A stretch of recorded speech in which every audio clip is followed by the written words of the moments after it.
Hello दोस्तों, welcome to E exam alert transcription number 517840 words.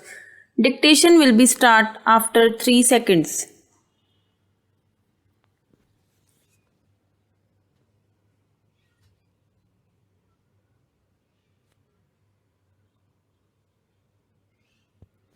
Mr. Deputy Chairman, sir, before beginning my speech on the budget, I would like to associate myself with the other gentlemen without holding any speculation in condemning the incident which was referred to earlier.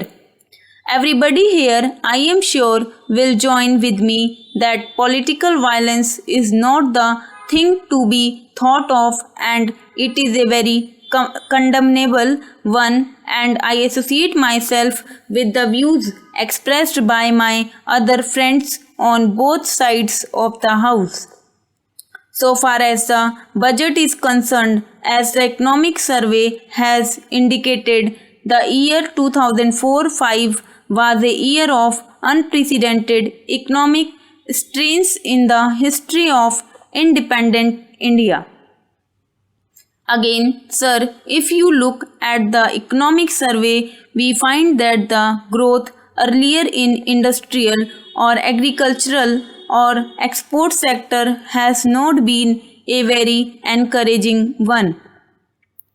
Sir, the Honorable Finance Minister, while trying to frame the budget, had to consider the economic crisis faced by the country and had to grapple with many conflicts in framing the budget.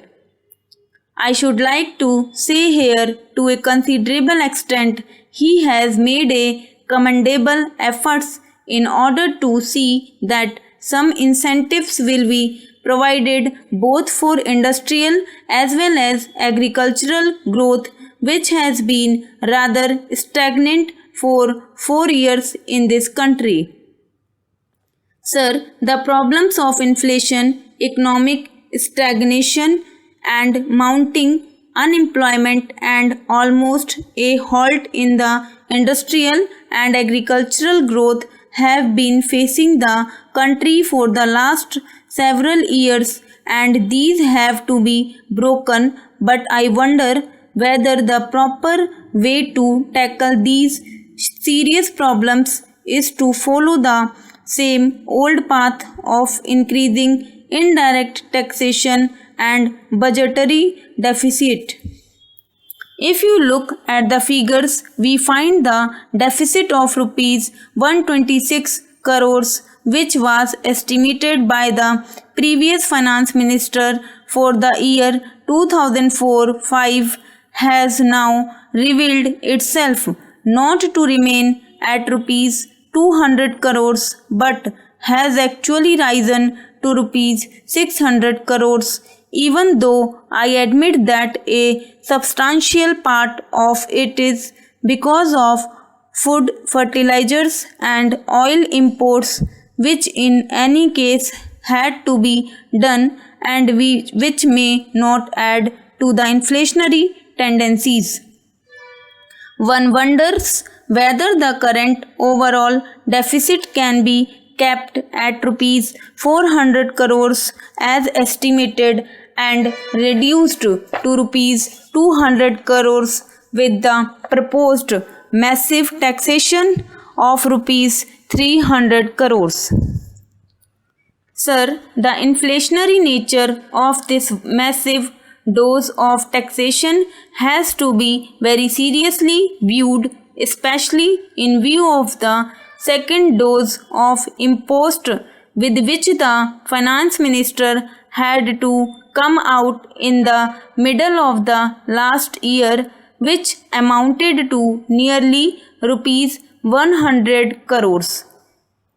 Again, the impost of the previous finance minister for resource raising on top of the previous one, which gathered nearly rupees 800 crores to rupees 1000 crores by way of central taxes, railway taxes, posts and telegraphs levies, and also taking into consideration the many deficit budgets of the different states, I am sure, will result in backbreaking burden for the people.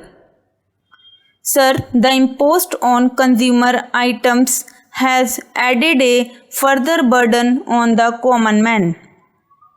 The only justification which I can see for the additional taxation will be found in the hope of raising the plan outlay by about 23% to rupees 6,000 crores, and it is a welcome feature, particularly so when the outlay is substantially for agricultural and energy resources, and I commend that effort of the Honorable Finance Minister. Sir, we find that agriculture and the energy resources have been stagnating for a couple of years, and the investment there has not been a considerable one. So far as agriculture is concerned, I would like to associate myself with the views expressed by my honorable friend who has gone into greater details of the position with regard to agriculture. In a country which has more than 70% of the people living in rural areas, the effort that has been made all these years is not a commendable one, and if you compare it with the development in the urban areas, it has been rather a very neglected one. Sir, even with regard to the organized sector in wages and other amenities, there is always agitation and they will be in a position to get relief, and we always find that the demand is for linking the wages to the rising cost of living. But what happens in the case of the agriculturist? As a man living in a rural area, he has no hope. Whatever be the rising cost of living, he has to eke out a living with whatever he can produce out of the paltry piece of land that is available to him. I am not against the ceiling on land holdings or new land reforms which have been brought in.